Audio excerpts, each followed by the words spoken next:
Subscribe to this podcast to get exclusive access to the after show Shooting the Breeze. Hello and welcome to Cool Explorations. I'm your host, Tony Peters.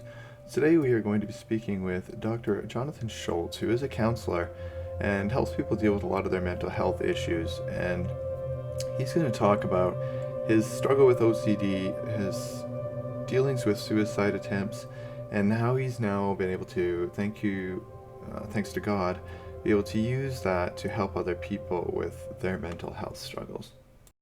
Hello everyone, welcome to Cool Explorations. I'm your host, Tony Peters. Today we have Dr. Jonathan Schultz, and he's a counselor and helps people with mental health struggles, which is very, very important, personal to me, as I deal with a lot of that stuff. So it's really great to talk to somebody about this. Why don't you start off by telling us a little bit about yourself and what you currently do?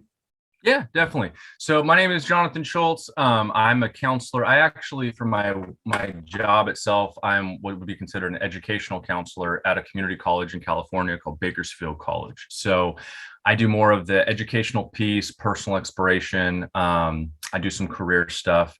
I actually get to focus on a group of students that were previously incarcerated. That's really cool.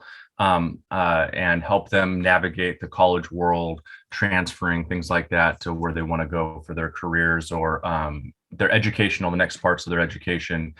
If it gets into the real mental health stuff, I actually refer out as part of my job. Personal wise, I do a lot of advocating for mental health, which we can talk about a little bit later. So I do a lot of that on my social media, the advocating, but my education is actually right before the mental health struggles get real bad. I refer out, but I myself have really bad mental health issues, which we can talk about today. But yeah, so I've done that for about 7 years.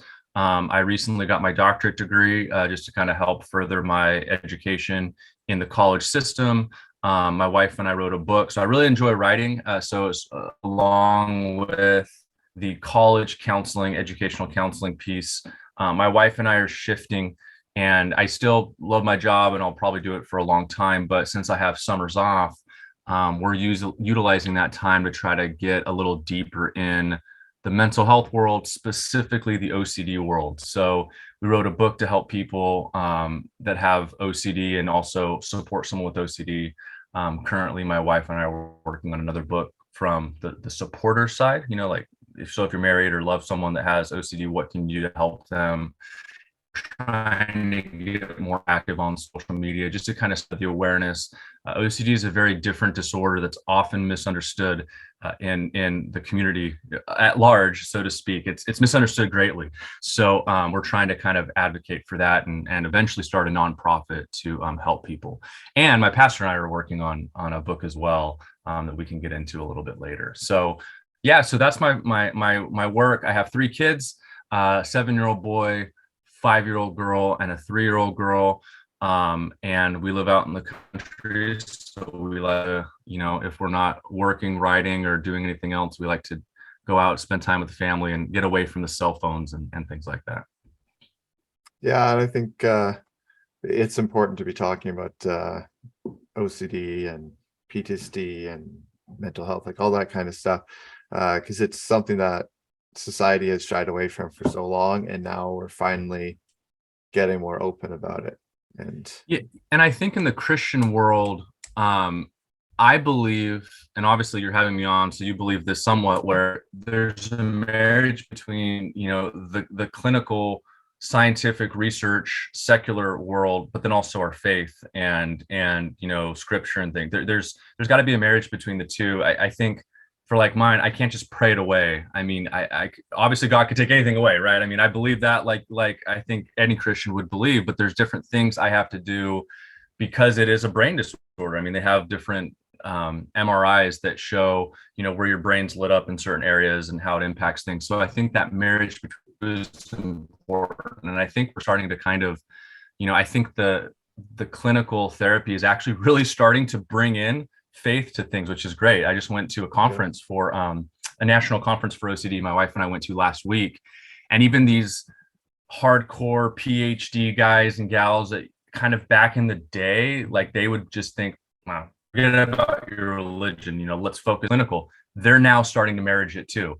They're like, no, like you need to go to your pastor, go to your faith, let's get it together. We'll help you navigate the OCD piece. So I think you're right. I think it's for multiple reasons. I think now is a good time to talk about it. I think we're starting to see it coming together a little bit better. So I'm enjoying it. Yeah, and for myself, I found it really helpful. I got both your traditional counseling, and then I got Christian counseling, and they focused on two different areas, which was nice. Like, because the traditional was more on coping methods and ways of like distraction and writing, that kind of thing. And even my family doctor asked me, like, "Are you writing? Like, what are you doing to really cope with a lot of this stuff?" Because I've had a really bad flare up this past couple of weeks here with my own health, and it's been a lot of it is mental health with me. I've got a big shadow on the left half of my brain when they do an MRI on it, and so they know that there's something going on in my brain, and so she has asked me exactly about that. And the Christian counseling that focuses on bringing God into it and actually healing, like that part of the thing. So it is like, say, a marriage between the two. It's good to have both. Why don't you tell us a little about your testimony, how you kind of came to faith, and what God has been doing in your life? Yeah, so I've grown up in a Christian household. I actually went to I'm a Lutheran. I went to a LCMS Lutheran, if you want to get specific. I went to a small Christian school from kindergarten to 8th grade. So I've been raised in the church my whole life. It's actually always been a foundational piece of my life, which is why OCD has gotten a little hard, because it's kind of attached to some scrupulosity stuff. But so yeah, I went to a K-8 Christian school, went to high school. Things were always pretty well. I kind of, I had a few bad years in college. I played baseball in college, and that can kind of lead to a few bad mistakes that you make. So I had a few, I call them the dark years. Never really shy away from going to church or anything like that. Definitely didn't prioritize it for a few years, but it was definitely, it was there. I neglected it quite a bit. And then I actually went, I don't know if you're familiar with John MacArthur, but I went to his school. It's called the Baptist. Now it's called the Masters University, Masters College. I played baseball over there, and again, it was a Christian school. So I've always kind of been ingrained in I've always let that stay in my life, but it's definitely been attacked when it's come to this OCD stuff, because OCD really attacks the things that you find true and dear to your heart, which makes it kind of a little tricky. So when you are a Christian person, it can tend to attach to your religious beliefs, your feelings that you have, things like that. And even right now, again, still kind of hitting that a little bit, but currently, when it comes to this stuff, very involved in my church. I'm on our church council, our church voters. I do our youth stuff at our church.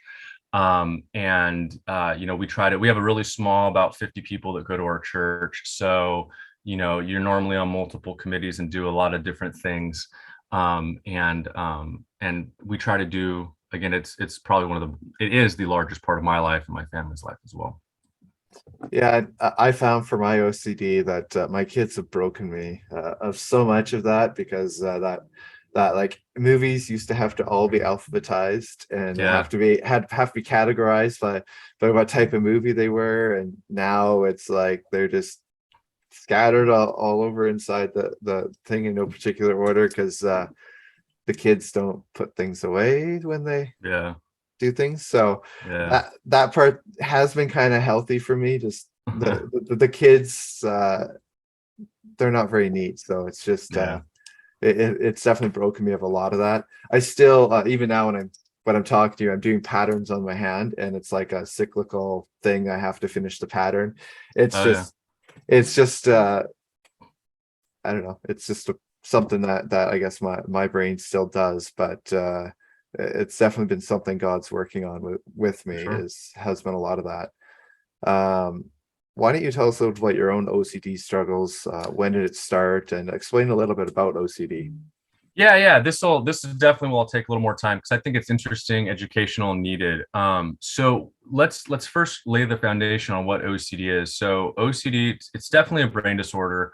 As we were talking about a little bit before, MRI images that show the prefrontal cortex of your brain just being lit up. And while every now and again, if you look at the literature from different doctors, they'll kind of argue which part of the brain is really causing the fear. Almost all of them think now it's what's called the amygdala. So what happens is you get a thought or a feeling that you think about, and everybody gets, so call them intrusive thoughts. Everybody gets them. I mean, Christians, non-Christians, men, women, everybody gets them. But when you have OCD and when your brain is more sensitive, attach feeling to it. So what could happen is, you're walking down the street and you get really mad at someone, and for the brief second in your head, you're like, man, I would love to just punch them in the face. Everybody's had some form of that or another, whether they remember it or they don't. We've all had that. So you have the thought, and most people it goes away. Others, if they have OCD, they could then start attaching feeling and meaning to that thought. Oh my gosh, does that mean I'm a bad person? Does that mean I'm a murderer? I mean, if I'm thinking I'm a murderer, maybe I really am, because if you're a murderer, you think about that. So then you get the obsession, you get that anxiety or that feel to it, right? And compulsion. A compulsion is anything that you do to make the anxiety go away right away. So go to your wife, go to your spouse. I'm not a murderer, right? I'm not a killer. I'm not going to do that. You Google, how does it feel to turn into a murderer? Something like that. And again, this could be for anything. I'm just using this as an example. The anxiety then goes away, but then eventually that thought comes back. And that's because it's acting on the part of your brain that is the fear part, right? So if you and I see a lion right now, see a lion, thought, we end up getting anxious. So we run. When the lion goes away, we're not feeling bad again. It's the same exact thought. It's the same exact OCD cycle would be the same thing as what really would happen if you and I see a lion, right? And your brain doesn't know the difference between it, because if you do something to make that fear go away, your brain's like, oh my gosh, so this thought must be real, right? So that amygdala is currently firing. And it could attach to anything. I mean, it could be people that think that their hands are really dirty, right? That's a big common one. And you think you're going to get AIDS, you think you're going to get whatever the case is. So that's what OCD is, and it really causes fear. I mean, it's a high. There's a very high suicide attempt rate with OCD. People losing jobs, not being able to work. So that's what that is. With me, I could go back to when I was 7, when I remember having my first OCD cycle. I wasn't officially diagnosed until I was 23, when I had just a horrible breakdown in college. But I didn't start getting the right help, which is called ERP therapy, exposure and response prevention, which we could get onto that in a little bit if you would like. I don't want to get deeper clinical. I want to go off of what you and your audience wants. So I was diagnosed at 23, right? And then you asked me to expand, because I could talk about this for hours, but I'm going to be respectful. So I was diagnosed at 23, but I went to somebody that wasn't very up to date on the research on how to help OCD. And then I just kind of limped through things. And then in 2020, I had another suicidal breakdown, really. And luckily, when I went back to that psychologist, he just told me, all you could really do is take more meds, add, drop, do whatever. There's no therapy to do. And I luckily found a therapist that knew how to actually approach OCD from the actual research-based clinical side. Mm-hmm. And then at the same time, I was talking with my pastor about things, and, God really blessed me with this, because he gave me a therapist that anytime a religious thing comes up, he says, you know what, check with your pastor. Let's make sure everything's good there. I don't want to do anything that goes against, and my therapist, from what we don't talk religion, but I know he's a Christian. I'm pretty sure I can tell anyway, but he wants to make sure that it's attacked at from someone that knows about. And then my pastor, when him and I talk, there are times where he's like, is this your OCD, man? Like, he'll know, go talk to your therapist about this. So I'm very blessed to have a marriage between the two. So mine, I've really had it my whole life. I mean, my memories go back to 7 or 8, like most people. And I can remember that spin at that time, which has definitely led to the depression, really bad, the anxiety. I think really the OCD is the foundation that makes everything. It is considered an anxiety disorder. So I think, most of like my mom would say I was an anxious kid, a worrywart, right? When I think back though, that all came from that OCD cycle. You start thinking, oh my gosh, do people not like me? Am I a bad Christian? Did I sin? I did sin, God forgive me, right? I'm sure he does, because the Bible says it, and then you just get into this spin that attacks things.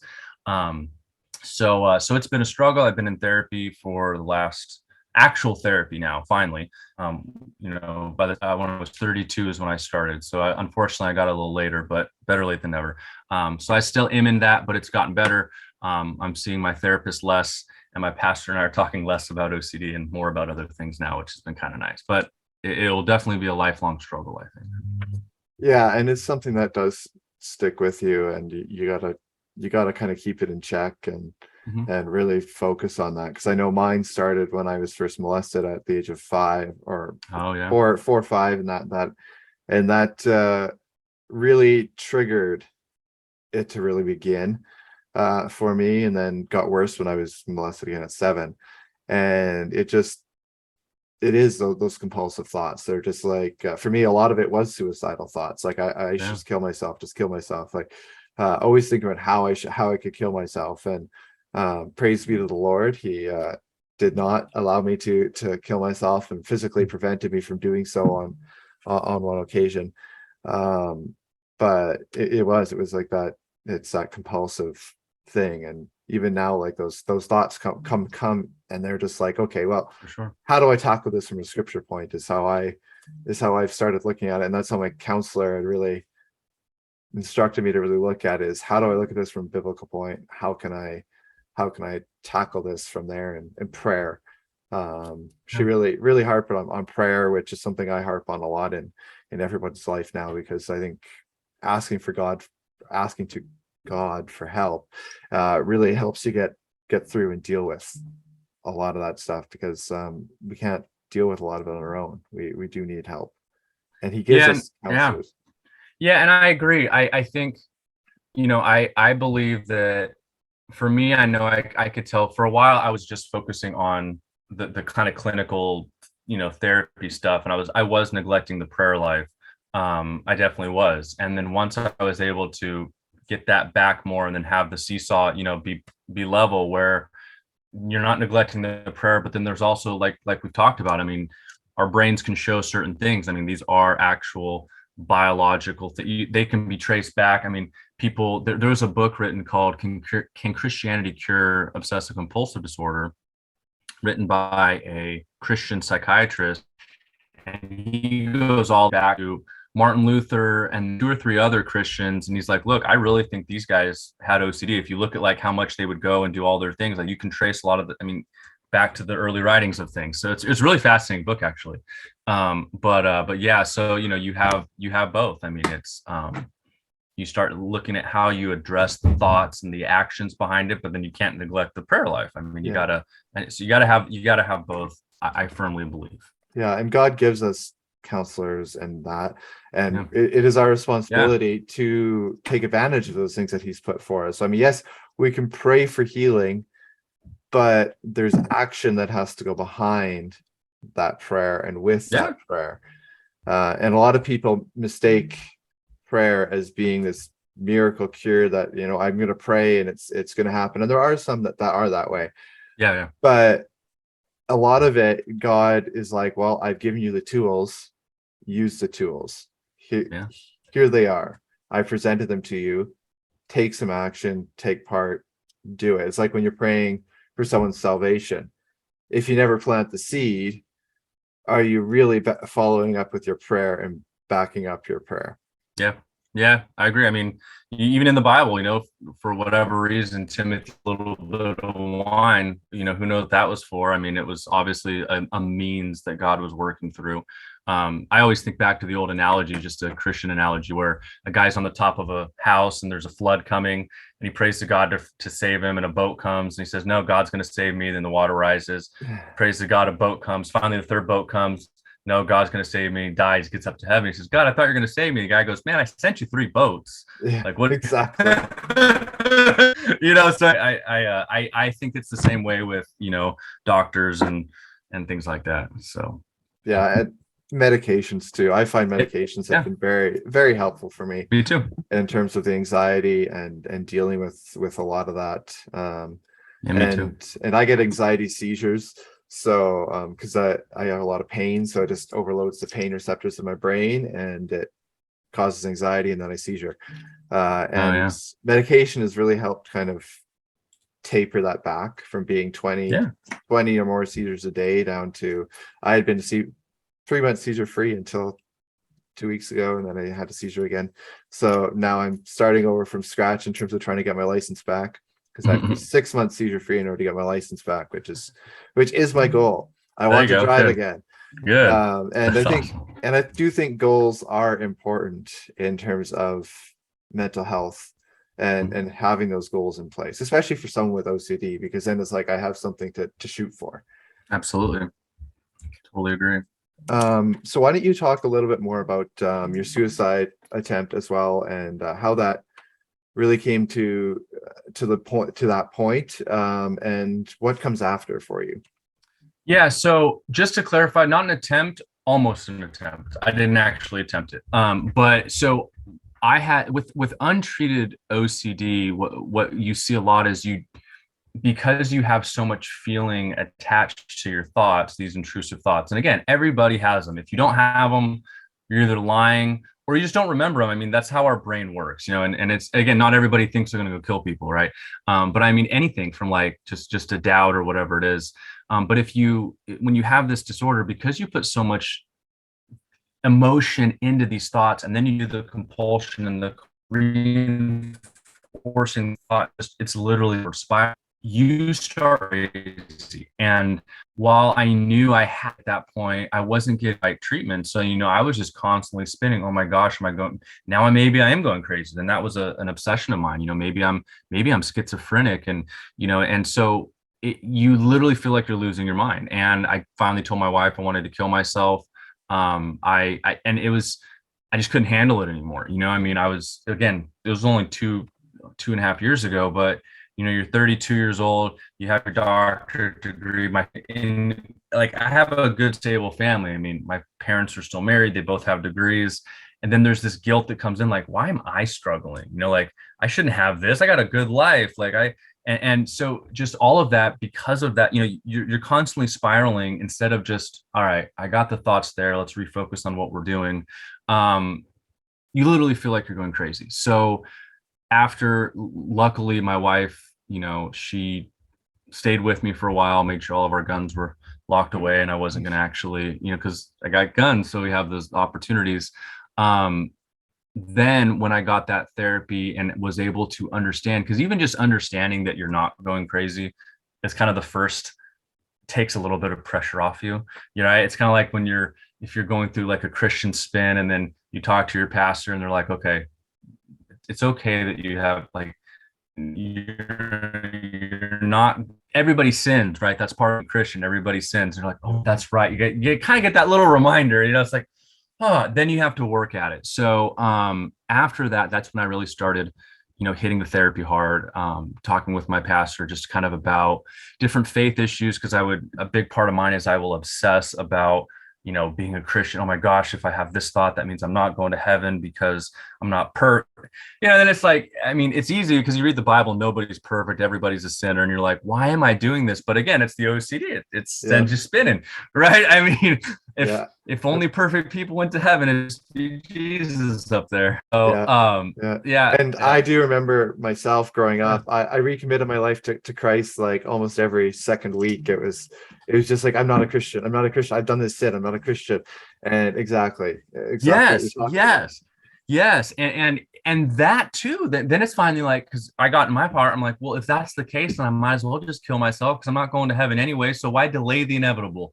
Yeah. It's like that's kind of where you get when in my experience when you are the Christian, it's really you get hit from both sides because you obsess about what your theme is. And if you Google OCD themes, you're gonna see I mean, it could attach to anything. Yeah. It's really fascinating, right? It really is. I mean, it could attach literally to anything. But then when you got that Christian piece, and not only does it attach to that, but it gives you this guilt because you're like, well, if I am a Christian, I shouldn't have this until you can kind of work the program of going through just the anxiety and sticking with what you're doing. You really have it hit from both sides in a negative way. And that just led me to this despair I've never really felt before. Like, well, I mean, like you're saying, if I'm gonna go to hell, I might as well end it now and get there quicker. I mean, why delay it? So anyway, so with that, I definitely dedicated a large portion to the therapy because I had to get the ERP, the exposure response prevention. I had to get that. But then I did notice about a year ago, I was neglecting. I think because I was so bad, I was so hyper focused on the therapy, I was neglecting the spiritual. I was still going to church and stuff, but like I wasn't leaning on that like I should, And actually, I met with my pastor about a year ago. I'm like, look, let's hit both of these harder. Like, he's open to doing anything. And now him and I have actually been working together, and we're currently working on a book that we want to write that kind of talks about it from both lenses, showing that there should be and could be a marriage between, your religious faith and the scientific. I say scientific, but the clinical therapy piece. It doesn't have to be one or the other. And really, I think when you put them together, that's the best thing to do. So it kind of made me really look at things like, all right, don't get the therapy, but definitely don't ever forget your faith in Jesus, and let's have them work together and see what we can come do. So that's really where I'm at now. Still definitely going to therapy, and my social media posts are very much right now focused on just OCD in general. But I am working in the Christian piece too. The book for the Christian side of it, and then eventually the social media for the Christian side of it as well too. I still post about my Christianity, but that's not the main focus right now, and I think it will be soon. It will be between both. Yeah, and I found school was always very tough for me because then for tests and anything, like I would over analyze everything, and Absolutely. I would get absolutely obsessed with like, oh, I'm going to fail this test. I'm going to fail this test. Like it was just always going through my head. And then of course I would get an A. Yeah. Uh, Uh-huh. but it was Yeah. always leading up to it, and that was a lot of with my suicide. I would just be overwhelmed with school. And when I went to Bible school and then youth care study afterwards, it was the same kind of thing where it was just like too much. And Yeah. when I started this particular job that I'm supposed to go back to in October, after my disability runs out, it's like the study and learning for it in order to get back into it, because I work in the tech industry, so it changes Yeah. constantly. And so just starting the job, it was like a month of intensive studying the programs, learning the programs, and my brain would just be like, I'm done, I'm done, I'm done. And that would Yeah. just cycling through my brain constantly, just the I'm done, I'm finished, and thinking I should just drive in front of this vehicle and kill myself. And Yeah. I never did it, thankfully, but I did come home one time and I absolutely couldn't talk. It had just gotten to that point Yeah. where my wife was like, what's going on? And I couldn't talk to her. Yeah. And it took a long time for me to actually be able to speak again. And then I'm just like, I'm sorry, like I couldn't talk. My brain just couldn't process anything or do anything. It kept telling me I'm fried, is what it kept saying. Yeah. Like, I'm done, I'm fried. I'm like, Yeah. and that just kind of controls you and tries to limit you, and you have to push past those moments. Yeah. And it's funny you say that because mentioned I had two big breakdowns, mentioned the timeline. Both of them were about in the same month, and both of them were right before I graduated. One right before I graduated with my bachelor's degree, one right before I graduated with my doctorate degree. So I totally get that. I mean, and a lot of that is, you're overloaded. I mean, you know, in my mind, there's kind of, and my pastor and I have talked about this too. There's a blessing and a curse, I think, with the new technology and the emphasis on psychology. I think when you start looking at some of the psychology and you get into, people think, well, we're just psychological beings. There's no spirit, soul, and that's bad. But there is some good. You start seeing how your brain, like you were saying, you're overloaded. I mean, that's what happens. You get overloaded so much. I've had that happen too, where like you start to talk and your lips, and you can't talk because your senses are overloaded. And I think even today, a big part of that is we're overloaded with technology and information, and not even just like phones and tablets, but I mean, you look at a newspaper and you got 48 different articles to process. And then if you're like us and you already have a billion thoughts in your head, those 48 articles are being shoved in there with those 5,000 thoughts. And then if you're not approaching it the right way, and then you just start to kind of crash, and that's where luckily the research has shown us how to help things like OCD. You stop the rituals, you don't do the compulsions. It sucks for a while, it gets better. You go towards what you don't like to do. But it's still hard. I mean, I wish it was easier. I really do. I wish it was easier, but it's definitely not. But I don't know. I think for me, I'm meant to go through this for a reason, as hard as that is. But yeah. Yeah, I've learned to think of it the way I've mentioned this before on the podcast. One of the ladies I interviewed, Kathy Flett, bless her soul, she really just changed my way of thinking. So all these things I viewed as hurdles, like my trauma and my OCD and my mental health stuff, I viewed it all as hurdles. And she's like, well, she viewed a lot of hurdles as blessings. Mm-hmm. And I'm like, God has blessed me, because through this, if I had not had my mental health problems, I wouldn't be doing this today, because it gave me my time on disability. It put me onto disability, which gave me the time to actually focus on my faith, on God, on learning about God and getting close to God, and gave God the chance to really give me one of those God moments where I'm down on the ground and he's like, you're going to change. You're not doing politics anymore. You are doing Christian. And I'm like, well, I don't do Christian stuff. Like, that's not something I'm comfortable with. But God's like, nope, this is what you're doing. Your channel's my channel. You're going to lose followers, but those are my followers. I will grow it in my time. And it's been, for me, a control freak. It's been really hard to not focus on the numbers and just let God do his thing. And he is growing at actually a rate that I am a little surprised at times. And it's just giving that control over to God, for someone who is like just obsessively controlling. Yeah. And that's been a real struggle. And God just keeps pushing me out of my comfort zones. Like you were saying, comfort. It's like, God's like, nope, you're going to get out of your comfort zone. And through that, I find it is healing. The more I get out of my comfort zone, the less anxiety I end up having later on. Yeah.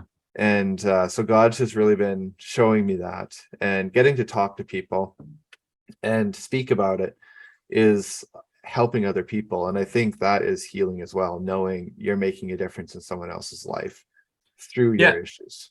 I agree. And I also think, I mean, you just look biblically, and a big thing that I don't like about certain branches of Christianity, and I'll still call them Christian because I'm not a maximalist like some, if you're not a this, you're going, you're going to hell. Some people I know are like that, you're not a Baptist and you're bad. You're not a this or that, whatever it is. One thing I don't like is that if you are struggling or, kind of this health and wealth type of idea, then that's not good. Because there's a branch of Christianity like that, you live your life right and you should be rewarded. And it's like, yeah, but if you look biblically, like almost all the disciples were, lowly people. Paul was in prison. Timothy had a stomach ache. Paul wanted to, he prayed to not be more, and my grace is sufficient enough. I mean, David was, not the best person at times either. Abraham, he doubted when him and Sarah were going through. So you look at this, and God works through people that struggle, but at the same time, it's a sinful world. And if you don't struggle, it's not a sinful world. So it's just part of it. And I think one part of it is just, in my opinion, just it's a product of being in a sinful world. I just think it is. Another thing is, I do feel that, kind of like with Paul, my grace is for you. Maybe some other people who is my life, or what is my life, right? I mean, there's 80 billion people in my life. Maybe my life is I'm given this to help other people through the struggle. Is kind of how I've looked at it. And it's interesting too. I think, David Goggins. Have you ever heard that guy online by chance? I haven't, Okay, no. he's a Navy SEAL. He cusses a lot, so like, the Christian part of me, I don't really like hearing all the bad cuss words. But he's not necessarily. I don't think he's a Christian, but he talks about you have to suffer in order to improve. And I think from both a Christian and a secular standpoint, there's a lot to that. I mean, Yeah. God works through sufferings. What does the Bible says about, through, I'm blanking, but basically like your struggles will build character and character will build. So it's basically like through your struggles, your character grows. But then secularly, we grow as people. If you work out, you have to hurt in order to get stronger. Like you can't get stronger and not hurt. And if you want to get, more courage, you have to go through the pain. So, I mean, I think it works on both. So, Yeah, it does. And you mentioned David, and he's one that definitely you can tell he had mental health mhm. struggles and issues. And God still worked through him in amazing, amazing ways and calls him a man after his own heart, even Yeah, though he was very sinful. Like, and so it is an example that, just because we're sinful and doesn't mean that God doesn't love us, doesn't mean God can't use us. We're all yeah, sinful beings. None of us are perfect. yeah, And I'm also one that I see differences in all kinds of different church branches, and I think all of them get some things wrong and all of them get some things right. yeah, And that's where I kind of like, even with my own church, there's a couple things I disagree with in in what they put in their doctrine, but for the most part I agree with the yeah, core things, and I don't think that those are enough differences to really be like what a lot of people, like you say, are like, oh, you don't believe this, I can't associate with you, yeah, you're not a true Christian. It's like, it doesn't work that way. We're all yeah. children of God, and if we've asked Jesus to be our savior, and we have repented, and we try to live a life that is honorable of him, then we are Christian. Well, I mean, It wasn't we didn't Peter and Paul, weren't they, or Peter and Luke? I can't remember. They were arguing in the Bible about certain things. So like they had some arguments and Yeah, disagreements. So like, Peter and Paul, yeah, yeah, they yeah, there you go. I thought definitely I was agree right. and Yeah, yeah, disagree. yeah. Yeah, It's like, come on. I mean, if they're arguing, yeah, like, there's, yeah. So I don't think I could be a pastor personally just because of that. I think I would get too obsessed about like, pretty sure I'm right, or you, and then there's no, I don't know. That's just a waste of time, I yeah. think. I've done a couple devotions on unity in the church, and really hit on that exact fact that there's so Yeah, many people that are like St. Maximus, so they're like, nope, believe what I believe, nope, I'm right. And I was like, that's the problem with our yeah, society, is everybody's like, you disagree with me and I hate you, and you're get lost. Well, that's yeah, not, for Christians, that's not a spirit of love. yeah. We're I called to agree. love. Yeah, I uh agree. and that is, Jesus has said that is one of the most important things. Like, it's it was Yeah, one of the ones he specifically mentioned was love. So that is something we need to focus on. And that kind of ties into your website, because I feel like your website has a lot of love tied into it. oh, Do you thank want you. to talk about your website and tell us where your website is found? Yeah, so I do three things mainly on social media. The first is my website, mentalhealthstruggles.com. And then on Instagram and TikTok, it's OCD Strong. So mental health struggles and then OCD Strong. And I really just, I think that there is a lot of, there's just so much negativity in the world, and it's just, kind of a bad place at times. So I really want people to feel that if you have struggles, one, you're not alone. Ironically, a lot of people that follow me on Instagram and TikTok are women, but a lot of the people that reach out to me in the direct messages are men. So there's definitely a lot of men out there struggling. Now, again, my website or my TikTok and Instagram aren't specific for men, but I tried to build them in a way that is where you feel that like I'm not weak if I have struggles. I'm not a Christian if I have struggles. But then also for the social media, not necessarily the website, you have to do certain things. You can't just roll over and let it beat you. You have to do certain things. I mean, with OCD, I have to go towards my scary thought. Are things you have to do, but you still have to do it with this kind of feel of you can do it. You're able to do it. There's hope out there. There's structures out there that you can follow to get better. Lean on your pastor, lean on your therapist. But then ultimately you gotta start doing the work, and you're gonna have some bad days. Last few days weren't the best for me. But you can keep going forward even through that. So try to give resources. It's not just my stories. So like my Instagram, my website, and then also all the books we write. I have one right now, but I'm writing others. It's not just like memoirs or information. I want you to feel the support, but then here are resources, right? So that's how I try to always do everything. It's not just like boo-hoo, poor is me, woo is me. Here's my memoir about how bad my life is. This is the story to make you feel good. You're not alone, right? I struggle. I'll tell you. I have my doctorate degree in college baseball. I always joke about I got really curly hair, nice luscious. I struggle. I struggle. You are not alone. I'm a guy that struggles. I'm a Christian man that struggles. So it's that support and love. You're not alone. With also, okay, now that you know that, here's what you got to do. Let's start working together. So that's kind of the approach I try to take to everything, is the story, and then also what you need to do. So, but all through kind of that love, support, you got this mentality. Yeah, and exactly. And definitely healing is not easy. It does take work. Yeah. And too many people they want the easy, simple answer. And it's like, there is no simple answer. There's always going to be work, and nobody in the Bible had things easy. No. They all had struggles. I mean, you look at Solomon, and people be like, oh, he had it so easy. He was a king. He had many wives. He was rich beyond all rich. But then you look at it and it's like, well, didn't that drive him insane? Yeah, for real. Yeah.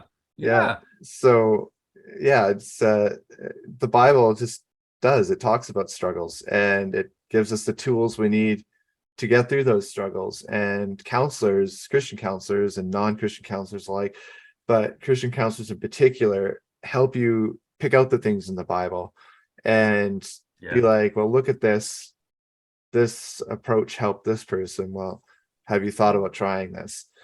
And it was great. For me, I also had eye movement integration therapy. As well as EMR. There was something eye movement, something else. And I had both of them done for my trauma, just to piece it all together and be able to move past it by piecing it all together, rather than having it just be little flashbacks. And so that was interesting. It was a very interesting experience to go through that, and to understand that side of things a little bit more. Well, it's awesome how things have improved. I mean, you look back a couple hundred years ago and people were dying at the age of 60 because of small heart attacks, small strokes, whatever, who really knows, because it was so long ago.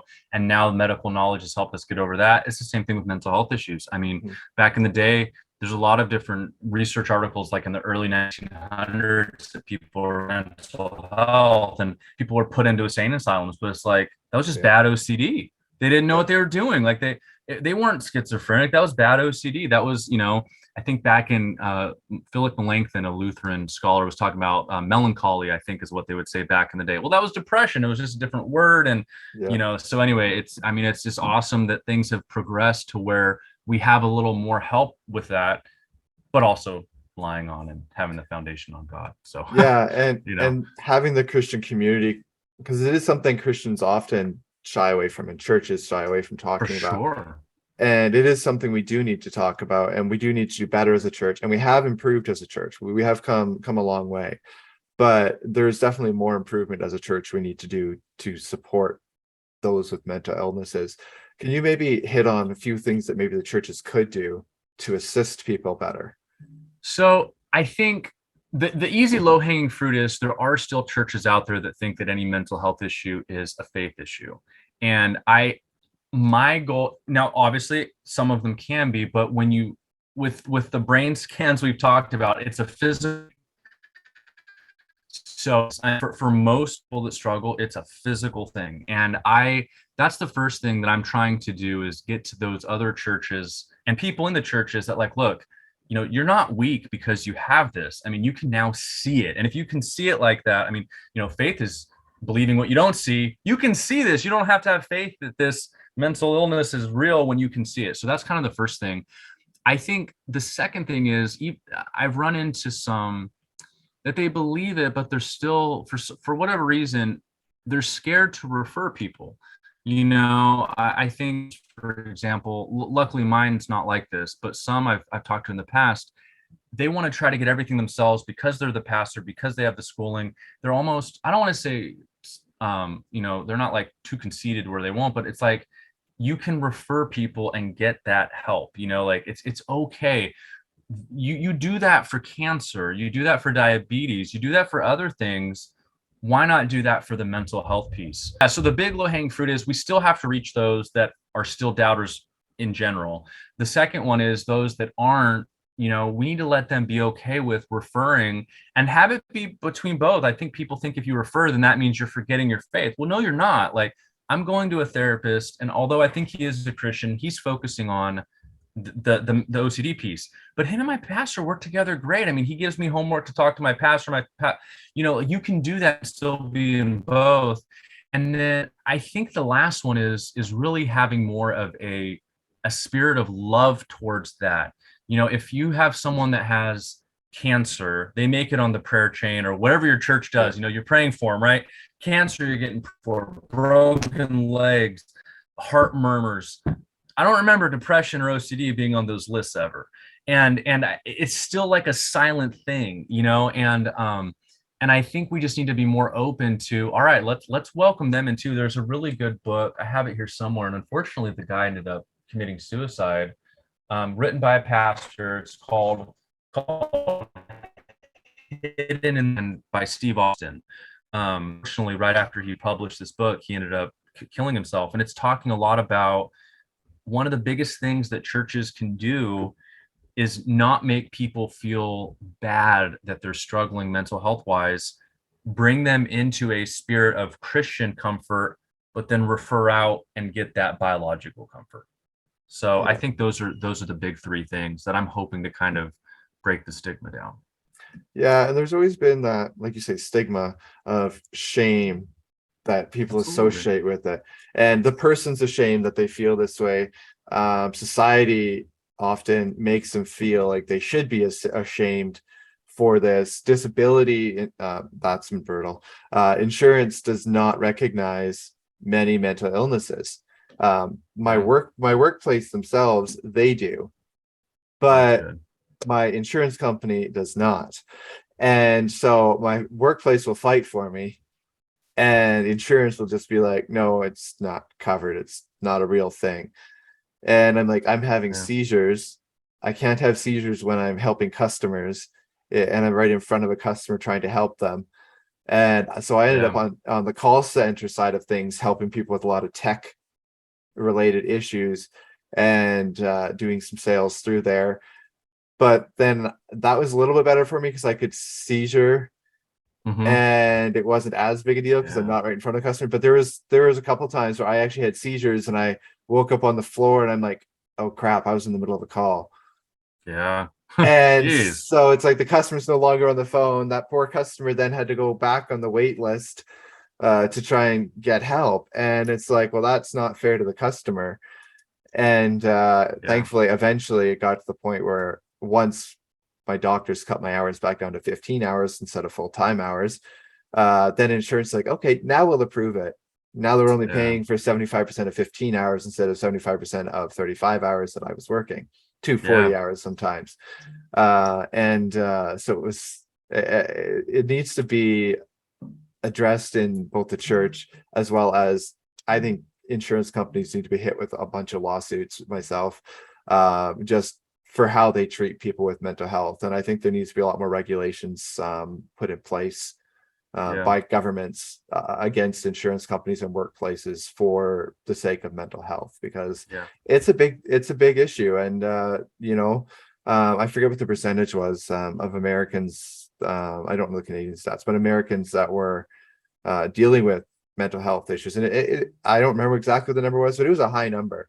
Yeah, it's over like 10% for certain disorders. And if you look at like if you go into just having generalized anxiety and a little bit of depression, I mean, you're looking like 2% at times, depending Yeah. on the study.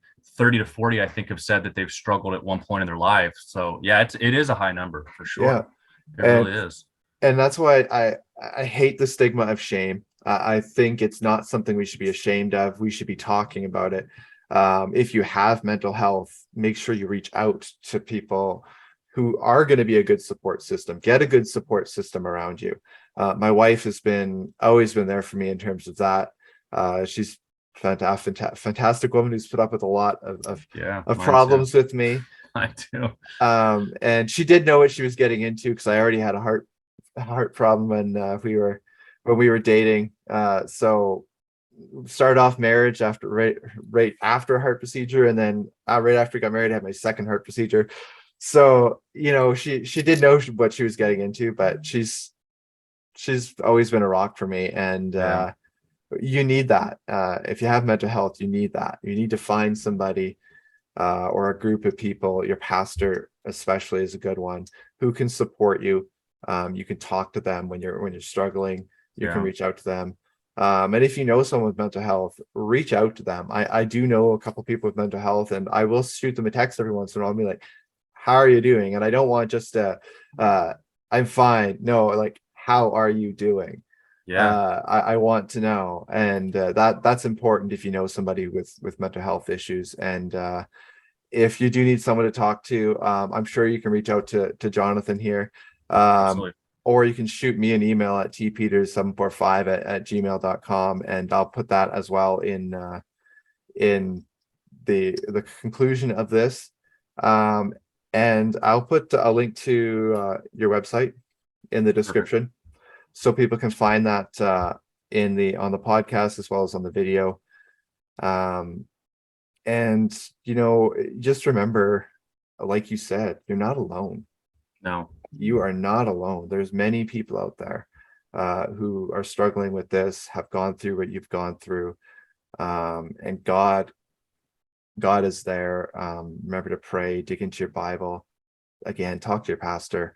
They're there to support you. God's there to support you. He gets you through so much. He's carried me at times when I would not have the energy to get through, even with the rough couple weeks I've had here. I haven't felt like podcasting, but somehow God gives me the energy to do these podcasts and really just bless my time in these podcasts. So thank you for coming on and sharing. I've really, really appreciated it. I want you to leave us off with just one piece of advice that you would go give for someone who's just dealing with OCD and they're really struggling. So yeah, and knowing this is a Christian audience, I would say first off, find and hopefully your pastor is understanding of mental health issues. If not, give them literature on what OCD really is, and then they should be. And then the second thing is, from the secular side, find a therapist that does ERP, exposure and response prevention, and one that when you talk to them will incorporate your faith. This last conference, the IOCDF, the International OCD Conference I went to, I was so excited by the amount of therapists that weren't even Christians that were like, look, if you're a Christian or whatever your religious faith is, even matter, you need to have them come together, but still aren't. They'll be, well, don't worry about the praying. So, first off, make sure that you reach out to your pastor, and if you don't have the support, give them some literature, because then they will when they see the literature behind it. And then second, find that therapist that does the ERP. Third, make sure that they will also respect and work with your Christian tradition, and then work the program and go through the bad times, because you can do it. Yeah, put in the work. That's right. Yeah, got to put in the work. You can't roll over and die. Medication's great, but you still got to put in the work. Yeah. So thanks again for sharing. It's been a great conversation. Yeah, thanks so much, man. I appreciate it. Thank you for listening to Cool Explorations with your host, Tony Peters. You can contact us at tpeters745@gmail.com. Today you've just been listening to Dr. Jonathan Schultz, who's a counselor for mental health people, and helping people get through their mental health struggles by talking about his own problems with OCD and with suicide attempts. And it's just amazing to see God at work through him. Well, I have just been blessed with so many people who are requesting to be on the show, and I'm impressed with how many people want to share their testimonies or what they're doing for the Lord right now. If I haven't got back to you, I promise I will get back to you. I look forward to speaking with each of you and interviewing you, and keep tuning into the show. There's lots of new people that are coming on here, and if you're considering wanting to come on the show, just shoot me an email at tpeters745@gmail.com, and I will get back to you.